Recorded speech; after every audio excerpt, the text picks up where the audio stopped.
full color. What the Jordan ones? Some Jordan ones. You got sneakers and preachers, but you can have suits and preachers because that. Oh yeah. How much is too much, and when does it become an idol, and where we put the created above, the creator. Ruslan.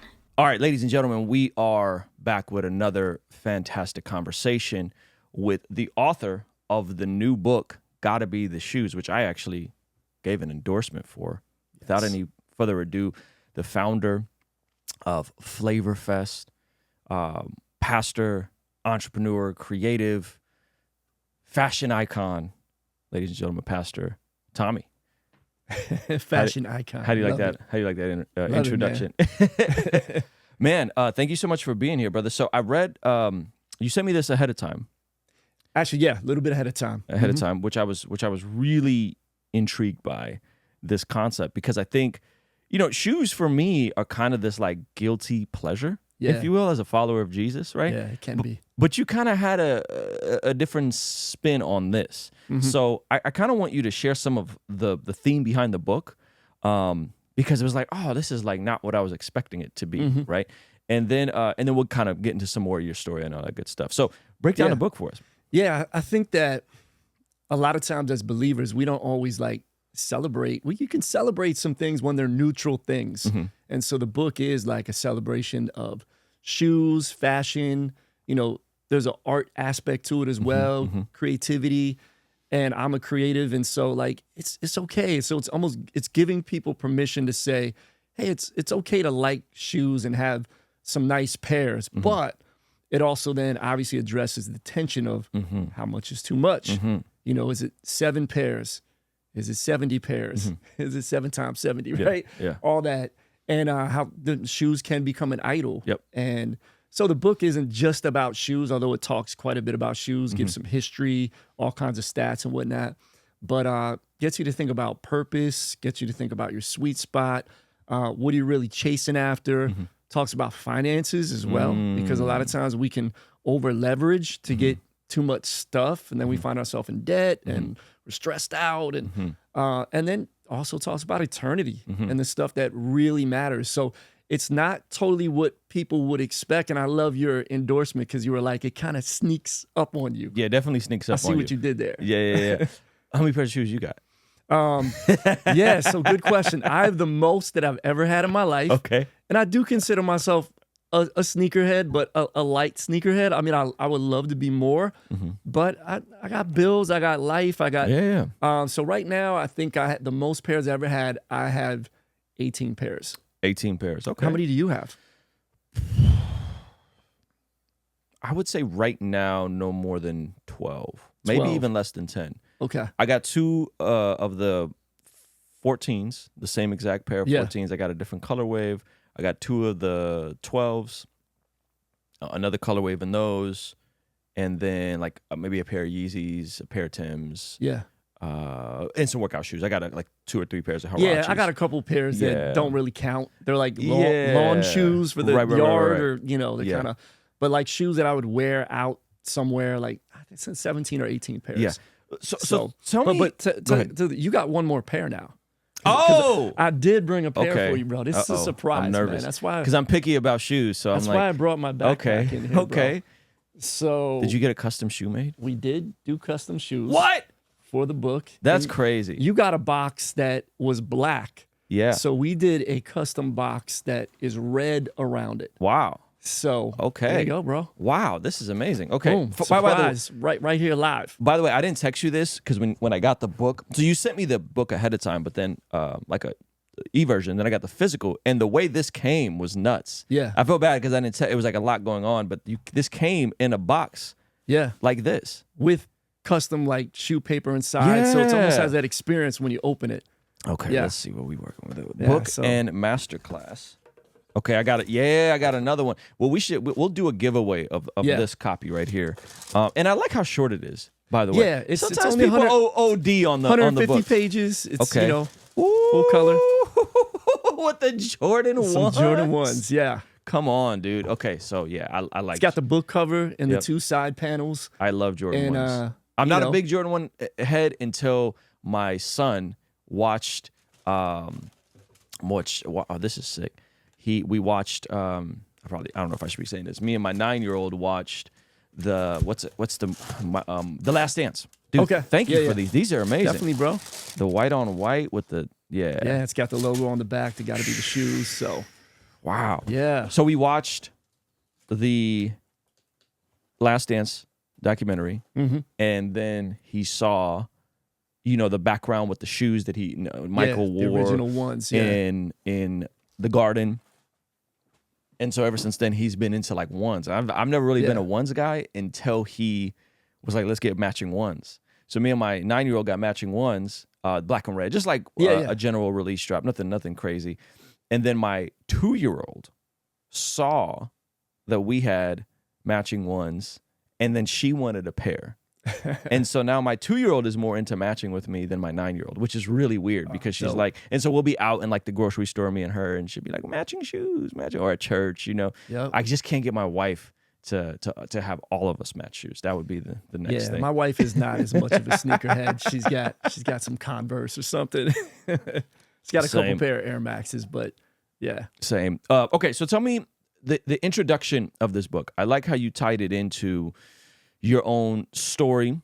Yeah. And growing up and like getting those first pair of J's, right? And then like I went back and bought the shoes I couldn't afford as a kid. Exactly. Right? Yeah. So tell me some of like the opening in this and the backstory of this story. Yeah, so I think it's genius how, Nike and even some of the other companies have like re-released all the retros, because the shoes we couldn't afford growing up, now we can go back and get them. Or we had them before they wore out, years ago. We can go back and relive our childhood. But so for me, man, I grew up in Philly and grew up in a lower income family. My dad was actually a pastor in an urban church. And so when I was in 5th grade, like everybody started to get into shoes and brands were important. And so I started getting clowned by everybody at school. Like, oh man, Tommy got Bobos on. And I'm like, these aren't Bobos. They don't even have a name. I didn't realize that Bobos were shoes with no name. With no name. Right? And so they would sing the song when I walked in the room. Everybody was clowning me. So I went home like begging my mom, like, I got to get some Nikes. I got to, we'll talk to your father when he gets home. Long story short, when my dad found out they were $35, we think now, like $35? What? That's how much. You got to adjust for inflation back then. A low top pair of Nikes were not, Jordans weren't even out yet.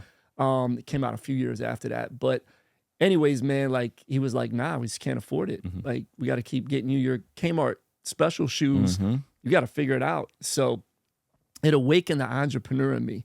And we're both entrepreneurs. And so that's one way we connect, artists, entrepreneurs. And so I started my first business when I was 10 years old. Come on. Tommy's Lawn Service. Come on. And the mission of it was, I got to get me some shoe money and save my reputation. So within just a few weeks, man, I cut some grass at some neighbors' houses, raked some leaves, did whatever I could to get some money. I went to the mall and bought my first pair of Nikes. And when I walked into school that day, man, and this was when fat laces were out. Okay. So in the book, actually, I found a picture online. There was some low top. They had some suede around there and canvas. And they were like royal blue, and they had a yellow swoosh on them. What page is this? Is on here? It's right in the intro. Okay. And it's like kind of in the, go to the intro. No, go a little bit farther in the intro, and it's, one more page. One more page. It's right in the middle. Yep. Those. Oh, yeah. Those of you guys that are like, what is he talking about? So it's these right here. Yep. And I bought, fat laces were out. So I bought some fat yellow laces to match with the swoosh. And I laced them up like straight across. Yep. So I walked into school the next day and everybody was like, yo, nobody had that exact pair. And I've always been like that, man. I want to have something that nobody else really has. Sure, I don't want to get the pandas or the, the ones that everybody has. If I'm going to get some Jordan ones, I want to get some ones that have a really unique colorway that's not popular. So, and then stuff like that, when you have something unique, it lasts. Yeah. If you get a real trendy pair, everybody knows like in a year, like, oh, those were the ones that were cool then. Right. So and stuff is like super hyped and then disappears really fast now, it seems like. Yep. So that's kind of how I first got into it, man. And then as a teenager, hustled and worked always for shoe money, buy my own clothes, because my family couldn't afford it. But I'm grateful for that, bro, because it created a work ethic in me. Yeah. And a hustle to do the stuff that I do today. It's interesting how like the when there is something that nice that we want, that it could unlock something in us in terms of work ethic that we never thought we had, right? And it's on a surface level, it could be kind of dismissed as like materialism and vanity. Yeah. But I think there's something more to that, right? In terms of like desiring a premium product that will hopefully last you longer, right? Versus just the basic level of consumption. It's almost like, I'm sure you're keeping up with some of this now, but it's almost like how we've recently discovered that fast fashion is actually not great for the environment. Yep. And also just not, and then the other side of that is it's just also not cool, right? So like the H&Ms and the Forever 21s, like you can get that stuff, but the waste that adds to it, and how that stuff kind of comes and goes, and it's just not as well built. And so there's kind of been this emergence of like, let me just get the raw pair of denim jeans that are from Japan that are going to be a little more, but I'll get one pair every decade versus getting 2 pairs every year, you know? So it's interesting how that's like, there's a shift happening in terms of that whole world right now, where it's not just hype and materialism, right? Can you talk a bit about that tension though? Like as followers of Jesus, we shouldn't just be consumed with the hype, right? And then I think of Matthew 6 where Jesus is like, don't worry about what you'll wear, right? So unpack some of that tension for me in terms of you as a pastor being into shoes, but at the same time knowing that those aren't the things that really define us or should define us. Yeah. I talk in the book too about like shoes can be like a bridge to start a conversation with somebody, to bring a connection. And it's done that in so many different ways. But I quickly want to take people's eyes off of, okay, that might have been the thing that attracted you to me. Like, oh man, this guy's a pastor and he's, he dresses, cool, and I can relate to that and we can have a conversation about that. But I quickly want to like take the eyes off of that and point it to God. And like you said, like I've watched some of those videos even in the past year of like in Africa and these other third world countries where all of our extra stuff gets dumped. And there's just like, there's mountains and mountains of trash of all this extra cheap stuff that we've consumed. And so yeah, we definitely do have a materialism problem. Our culture does. And so, in the book, I'm trying to, at one point, celebrate the art, but at the other point, get us to think critically about how much is too much and when does it become an idol and where we put the created above, the creator. And that's where, it can become a problem. Like King Solomon, richest guy that ever lived, had more money than Jeff Bezos, Elon, Bill Gates put together. I mean, historians have done the math and it's mathing. Like this dude was balling out. And if you read in Ecclesiastes, like, he was the poster child of success, of all the stuff most people are trying to chase after. And he starts out and he's like, man, everything is meaningless. It's meaningless. And, a careless like reading of Ecclesiastes, that especially the first part, will be like, oh man, King Solomon is saying like, you shouldn't have anything, or we should be. It comes up very nihilistic. Yeah, we should be broke if we're going to be holy, or whatever. But if you read it in context, it's not saying that. It's really just saying, hey, without God being in the top spot in your life, without him being over the created, then man, it is meaningless because you can't enjoy it. Yeah. What are some signs would you say you can give that something may be kind of taking place of that, or it may be unhelpful, or it may be a flat out idol in terms of, we're using shoes as a metaphor at this point, right? Because it could be anything, right? So what would you say are some signs that somebody can be taking inventory and being like, wait a minute, I think I'm overdoing it. Yeah. So first of all, look at your budget, because we're all at different seasons of life. So a lot of people are like, how much is too much? Right. And I'm not going to give you a legalistic answer. Like it's 18 pairs, right? Because I got 18. Right. We're all at different seasons. Some people just got married. They got kids, little kids. They got a lot of bills. Like you might only be able to have a couple pairs of nice shoes. Other people are at a different season of their life. They got more disposable income. But even with that, I challenge to say, okay, wait a minute. Do you really need another pair? Let's look at the other areas of your life. Are you being generous? Are you serving other people? Are you using your money to build the kingdom of God in some different ways? Like, and so the challenge is you said, like we can like save up and it awakens the entrepreneur in us to do something extra to get something. One of the challenges I talk about in the book is, when's the last time you saved up to give something? Come on. You know, because we're always saving up to get something. Yeah, that's good. Like I'm saving up to get a new car. I'm saving up to get a new purse, to get a new whatever, even a new house, a new studio. Like there's good goals that we can have, right? But how many of us really have a giving goal? Like, do we think about that as believers? Because God sometimes wants us to stretch a little bit to give something extra. Like, I'm going to work some extra hours. I'm going to cut back on some things so I can save up to give to something that God put in my heart that I'm passionate about. So I would challenge people with that. When's the last time you've done that, if you've ever done it? Because we should all be doing that on a regular basis. Like I would say, me and my wife do that on an annual basis. We have a couple things to say, we want to stretch and give X amount to this kingdom work. And some of it's stuff that we do, you know, through our church. Some of it's other ministries and missionaries that we support that are doing stuff in urban contexts or even overseas. And so, like, yeah, we could have took that money and did all kinds of stuff for ourselves, but no, we want to stretch and give. Yeah, that's good. Yeah, we just talking about, me and my wife were just talking about, we're doing a end of year offering at our church, and that was one of the things we were like, okay, I want to make sure that we in the middle of the Christmas season also don't overdo it and make sure that our priorities are in order and that we can give generously instead of just wanting the next thing. You know what I mean? Especially this time of year, right? Because this time of year, that's when the sales are happening. Yeah, man. Black Friday sale, Cyber Monday.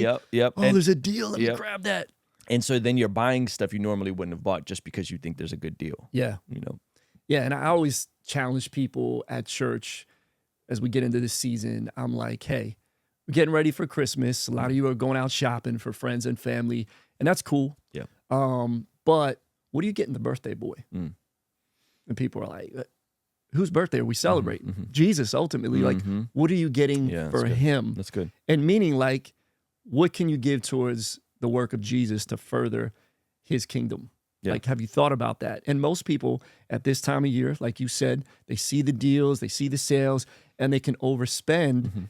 And then a lot of times at a lot of churches or a lot of nonprofits or charities, December can actually be a challenging time because a lot of their donors overspend and then they don't have anything left over to still give, you know, to the actual reason we're celebrating. Yeah, that's good. How do you go from the art aspect of it to now we're getting into the financial disciplines of it, right? And how it could be a good thing to want things, but not if you overdo it. And then take me deeper to the purpose side, right? Like you go into purpose in the book and unpack some of that for me. Yeah, so especially in the first chapter, I talk about like finding your perfect fit, finding your sweet spot. And so when I became a teenager, you know, I grew up in a Christian home, but I grew up in an urban environment, and there was a lot of things pulling me to the streets and to the wrong side of the tracks. And so I began to wrestle with materialism. And when I found that I got compliments for my shoes and for what I was wearing, I began to live for that. Almost like today, a lot of people live for the likes, live for the comments, live for the compliments, right? There's nothing wrong with, we all like some compliments, but you know, it can get to an unhealthy place. And so I was working at a retail job when I was 16, 17 years old. And a friend of mine at work taught me how to steal. He was like, you ever stole anything from me? I'm like, nah. You know, I stole candy from the store when I was a kid a few times, but I always was like, I grew up knowing right from wrong. And I'm like, nah, I'm not going to do that. But when you're around some other people that you're cool with and you can get influenced. And he was a couple years older than me. We played ball together. He was a cool guy. And I'm like, why? Did you ever steal anything? He's like, yeah. You know, and this is how I do it. And he taught me how to do it. And it was so easy because back then, like, this store had no cameras. It had one security guy that we all knew. He was a plainclothes guy. He would come and talk to us at our registers. And so, man, I started to steal. Just what started simple, small pair of socks, you know, a t-shirt. And then soon it began to graduate. It's almost every time I was working, I was taking something. And it got to the point where I talk about in the book, I stole a $400 leather jacket. And back at that point, this was like in the early 90s. That'd be like $1,000 in today's time. And it was actually locked up on a rack with like one of those wires with a key. Yep. Well, guess who had the key? Yeah, you did. Me, because I was working in that department. And I stole this $400 leather jacket. And like a month, I wore it several times. It was brown, suede, it was long, and it had some army green on it. And I had these brown and green low top Nikes that matched perfectly with it. It was like a dope outfit. And my friend like borrowed it a few times. He loved the jacket. So we're at the mall one day and he's like, yo, we're looking at some new felines. Felines were popular back then. And he's like, yo, man, I'll buy these felines for you right now if you give me your jacket. And I was like, all right, bet, let's go. And then later that day I'm realizing like, hold up. Like, man, this was a bad trade. But I didn't care. Yeah. Because I just wanted the next new thing. And so back to sweet spot and finding your purpose, I thought my purpose was like, I got to get this next thing. I got to get this next thing. And I soon realized it's a never-ending chase. Like materialism is never going to do it for you. It's never going to satisfy. And that's when I began to finally like seek God and find my perfect fit. Yeah. And my purpose. Yeah, when I was a teenager, what we did is we were going to places like Ross and Marshalls. I'm not sure if you would ever have to this. Yep. And you would go to the clearance rack and you'd peel the clearance sticker and then put it over the item that you wanted. And so you'd find like a $7 shirt and you'd put it over like a $35 shirt. Or you'd find a $10 pair of jeans, put it over a $40 pair of jeans. And I remember becoming a Christian and being like, I can't do this anymore. I can't keep giving myself that discount. This is crazy. Like I'm actually I'm stealing, right? Yeah. Even though like I could rationalize and be like, oh, I'm still paying for it. Or if you go to the register and they're like kind of get you like, wait a minute, this is wrong. You'd be like, well, I didn't know. It's just the way I found it. The sticker was on there. Right. And so that's the way we justify it. Now tell me this. When I got saved, I went through a bummy phase. Like I went through all clothes and shoes are bad. Yeah. And I just didn't like, probably for like a year where it's like the equivalent of, throwing away all your secular CDs, right? Like I didn't buy clothes. I got rid of stuff and I just kind of dressed very, very simple for a while. Did you ever go through anything like that? It's funny, man, because I talked about this Sunday at church. Okay. We just did a series on the book. It was the last day of the series. And the title of the series for the last one was called Custom Souls, how God customizes each one of us. And so for me, man, I was at this point where I was just ready to give up everything. One of the reasons I didn't want to fully commit to God because I felt like I would lose part of myself. Like I knew I'd lose the sinful part, and I was ready to let that go because I had already experienced some of the bad effects of sin. And but I was like, man, I'm gonna lose my style, who I am, my dress, my music, all that stuff. And I was ready to start wearing button-down shirts, wearing khaki pants, hard-bottom shoes, listen to old school gospel choir music, because I thought that's what mature Christians had to do. I'd never seen anybody that was younger that looked like me, that was like passionate for God. So I just felt like, well, that's what you have to do. You have to grow up and become like a good Christian now. Yep. And so I was ready to do all that. But in the midst of that, man, I got invited to be part of a couple of ministries. I was in my second semester, my first year of Bible college. Okay. And that's when I was finally getting serious with God. So two of the things I got invited to do was, one was a youth ministry. I was involved as a youth leader, urban youth, ministry. And all these kids were attracted to me because of my style. And I had this connection with them. The other one was a homeless ministry in the subways of Center City, Philly. And they invited me to be on the team because I was from Philly. And most of them were not. And so these are all like suburban and country kids. And so in the subways of Philly, at that point, it was the early 90s, the crack era was happening. So you had all these like young urban guys that had lost everything because of their addiction. And so, but they're into shoes and fashion and hip hop. And so they see me coming with my style and we're connecting on different things. And man, like God, I had this epiphany in the subways of Philly. Some guys that we kept going down and talking to every Tuesday night, we bring them blankets and sandwiches. They're asking for prayer. And I grew up in church, but Ruslan, I never prayed for anybody in public before. Wow. And these dudes are asking me to pray for them. I'm like, okay, yeah. Hey, Joey, can you come over here? Let's pray with them. Yeah. And the dudes were like, nah, Tommy, we want you to pray for us. I'm like, okay. Yeah. And I grew up in church, but so I prayed for these guys, and that was my epiphany moment where God kind of gave me the green light to say, be you.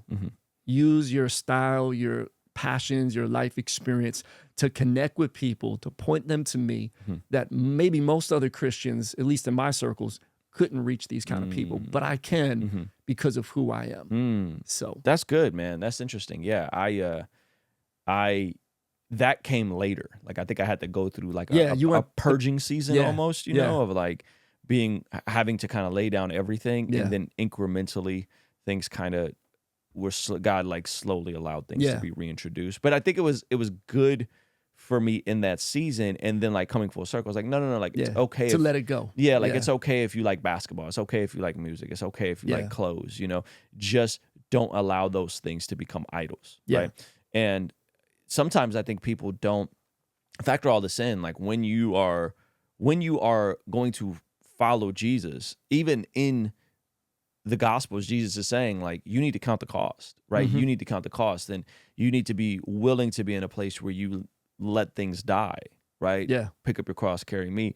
And that word, he who lays down his life, right? Picks up a cross. That word life there is closer to psyche, right? So it's like lay down your mindset and your psyche and your way of doing things. And then when you see in John 10:10, Jesus saying, I'll give you life, abundant life. That word life is Zoe life, right? Which is like that fullness life, right? So it's almost interesting that if we lay down our mindset and our mentality and our things, then God will give us what we're ultimately seeking, which is that fullness of life, you know? Yeah, and I think there's a tension with that because, you know, the abundant life versus the prosperity life. You know, and there's that tension there because, God can bless. And, you know, we actually have an entrepreneur ministry at our church, and we're trying to help people win and teach them strategies. But at the same time, it's not like everybody's going to be a millionaire when you follow Jesus. And some, you know, circles can kind of preach that vibe. And it's like abundance means different things for different people, depending on what your calling is and what God has for you and what you can manage. But at the same time, like God can give you abundance. Like you might not have, you know, riches, but man, you can have peace. You can have a healthy family. You can have, God's going to give you everything you need. Yeah. That's good. And you know, the sad part about that, like I think in a very technical sense, you're absolutely right. Like everybody will not be a millionaire, especially in their foreseeable future. Right. The flip side to that is I saw a Dave Ramsey post, and he said, like, if you invest, you know, the numbers, $100 from 25 to 65, by the time you retire, it will be $1 million. You don't have to retire without dignity, right? So there's also that side of it, which is like the compound interest aspect of it, right?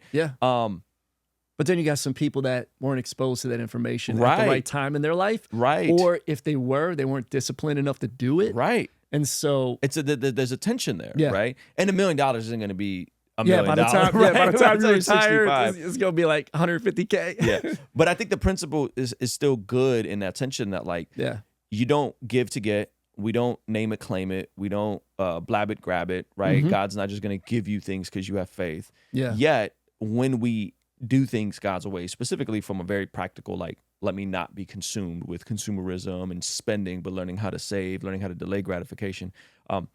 People who are, I would, you know, average income that can live a more restrained, like decrease their overhead instead of increase, right?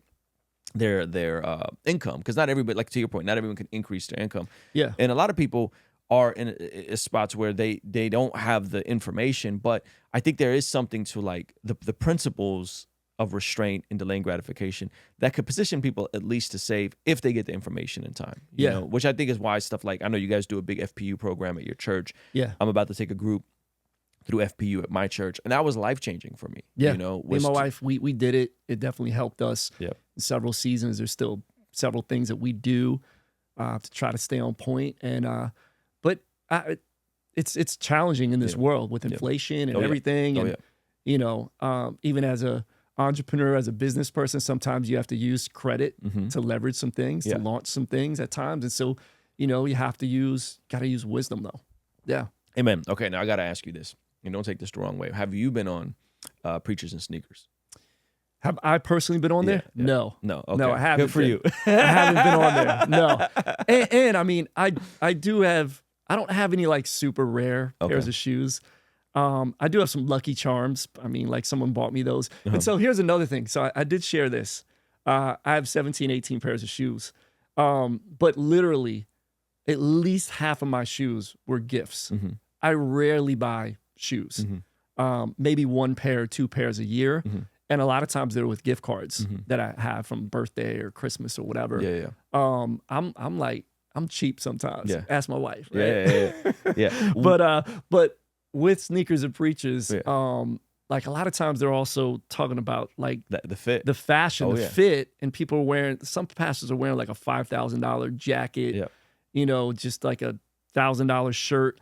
And for me, like I only wear like Christian urban brands pretty much, my own, or I'm wearing some stuff from KB or just a different t-shirt or a hoodie. I want to represent that more than I want to wear like a Louis jacket that I'm going to spend crazy amounts on. I mean, well, Jerry Lorenzo kind of ruined all of that, right? Because he is a Christian who does the fear of God. And some of that stuff gets really pricey. It does. I don't have any. I looked at, I don't know. I guess I was on the Adidas email list and I got an email from their new launch. And I was like, oh, let me see what he's doing. Because I saw it on Instagram. And I looked, I was like, $300 for a hoodie, like $500 for $1,000 for a jacket. I was like, and we wow. make, and you and I make merch, and so we know what merch costs at wholesale, right. Even if you go super duper premium, it's still like but there's a degree of wanting to be exclusive, you know, So what do you make of Preachers and Sneakers, and specifically, we don't have to name names, but specifically pastors?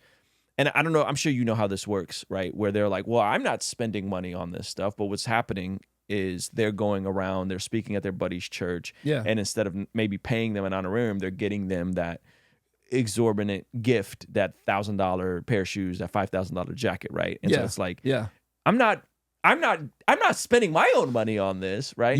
And to be fair, some of these guys, actually the ones that aren't the most flamboyant, are actually friends with the Jerry Lorenzos and friends with so they might be getting stuff for they're free, probably like just getting stuff directly like, here, wear from this, those. you know. Virgil was doing some stuff at VU and connected to those guys. But generally, like, what do you make of all of that, right? And as a pastor, like, what are we trying to communicate as Christians? Right, when your fit is more than most people's monthly budget. You know? So for me, I think it can, I don't want to rock like that. I think it can get a little bit confusing and take people's eyes. I think to some degree, the way you dress can be a connection point, but then I think it can get to a point to where it can almost be, you know, it can almost separate you and do the negative, even though you're trying to do a positive thing and be relevant. I think it can get to the point where, and I think it's different for everybody, but I think the whole Sneakers and Preachers, and I know you even like, when you got the book, you were like, oh, it was different than what I thought. Let me ask you this. Did you think it was going to be kind of in the vein of like a Sneakers and Preachers? Well, I sort of, or no, because I know you, and I know you know you have you like clothes, and you like you have your own line, all that kind of stuff. So I knew that. I didn't think it was going to go that. I wasn't sure where it was going to go. So I was pleasantly surprised. I didn't think you were going to be dunking on people because of materialism, right? I didn't think that's where it was going, but I knew you were kind of going to do something interesting with it, you know? Yeah. So I did read the book, Sneakers and Preachers. I got it, you know, came out a couple years back. And I think it does bring up some good points in the book. I've never met the author, had any conversations with him. I've had him on before. His name's Ben. I know you have. So I think it definitely brings up some good points. I think the IG itself, like I followed it for a season. I don't follow it anymore. I just kind of got, just to be honest with you, like, okay, once you see a few of them, and like almost every post, like 90% of the comments are like negative. And it's just like bashing the church and bashing pastors. And I get it, like that there needs to be some conversation about it. But at the end of the day, I'm like, okay, how's this helping in moving forward? And I don't know that, you know, social media is the way to get some of those points across. At the end of the day. You know, I think it can almost just add more gas to the fire. Yeah. Yeah, it's interesting, man. I think there's just we're just in such an interesting time. But even as I am like examining the zeitgeist of what's happening, right? The shift, and I'm sure maybe you've heard of this, but the shift is away from like, let me wear the loud Louis Vuitton piece to something called quiet luxury. Where real wealthy people don't want to be a billboard. Yeah. They actually just want to wear. The logo is nowhere. There's no logos. They want to wear really premium stuff that they know is valuable and they know is going to last them a lifetime. But they'll spend whatever $300, $500, $1,000 on a t-shirt, which is insane to me. Yeah. Yeah. But that's not what you see on preachers and sneakers, right? So it's almost this weird, because if you're into quiet luxury, nobody knows what you're wearing. Yeah. They don't know if it's from Target or if it's from one of these quiet luxury brands, right? And so it's interesting that, again, as followers of Jesus, some, I don't want to generalize, but we're now doing the fake rich thing. Like we're flexing on people from the pulpit. And this is my concern. This is my concern. Is that when this was kind of, before preachers and sneakers exploded, but when this like hype beast pastor thing was exploding, I went to some of the services in LA, right? And I remember knowing some of the kids that were going, right? And I remember thinking, they're not being inspired to go be entrepreneurial and a side hustle to get the thing they want.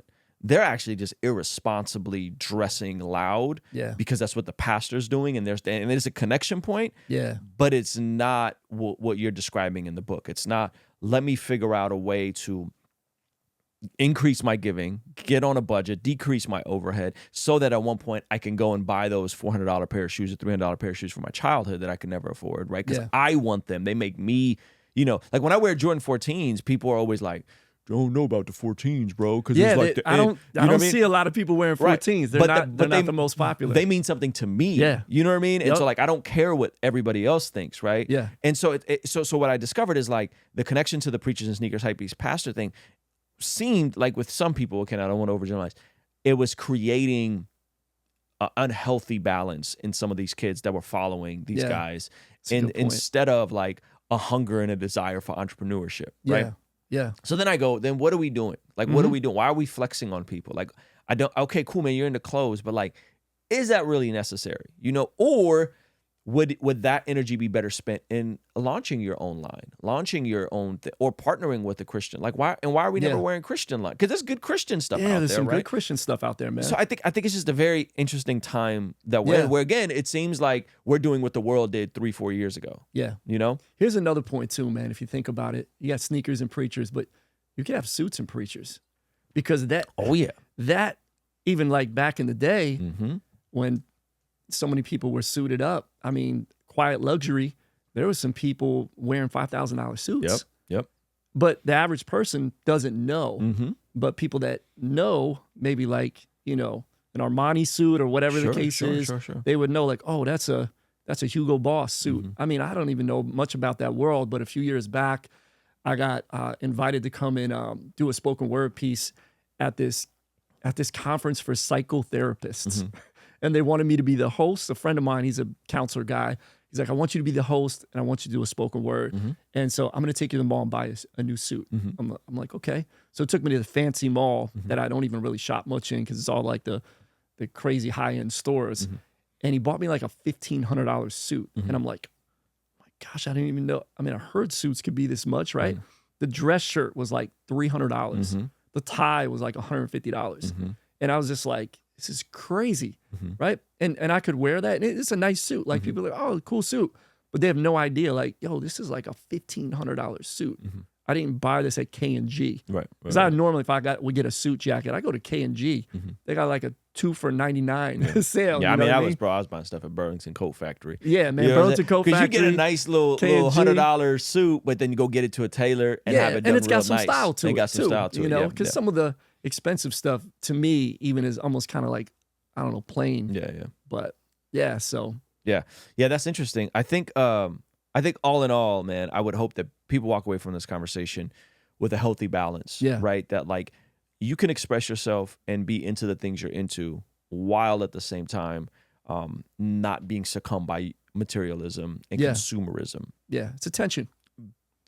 That's what society wants, is for us to be little consumers, little cogs on a wheel, doing the thing, right? And so it's like, how do we take the desire for the thing that we want, which I think there's nothing wrong with saying, I aspire to one day buy a home, right? Now, I'm in Southern California. We just bought this house in January, and it was like a miracle for us, you know what I mean? And and like this ain't a mansion, you know what I mean? But like it's great. Like, I'm so happy that we were able to buy a home, almost be in it for a year, right? And so it's like, how do we? I would hope that people would say, it's okay to want nice things, but it's not okay to be mastered by that desire, where it completely succumbs you. You know, and that's what I love about the book, because you go deeper. Like, you take the thing and then you go deeper. And I was like, man, that's really dope. Like, because we're not having these conversations enough, right? Because everything is either bad or good. It's either bad, right? Like, it's like, no, it's all bad or it's all good, you know, versus saying, let's reason and wrestle through this. You know, any final words before we wrap up? Yeah, I say this, man. I'm so passionate about the book that I didn't even tell you this, man. I'm actually offering it. I'm giving it away for free. Oh, wow. Okay. So people can get it for free. The website is freeshoesbook.com. Freeshoesbook.com. And the book that I came out with previously, it's called Frames. It's about perspective. And I'm giving that away too. Okay. Both books you can get for free. I publish them myself, so I can do that. I own the content. They both come with a master class as well. So giving it away for free. You just got to pay for shipping. Okay. And that's it.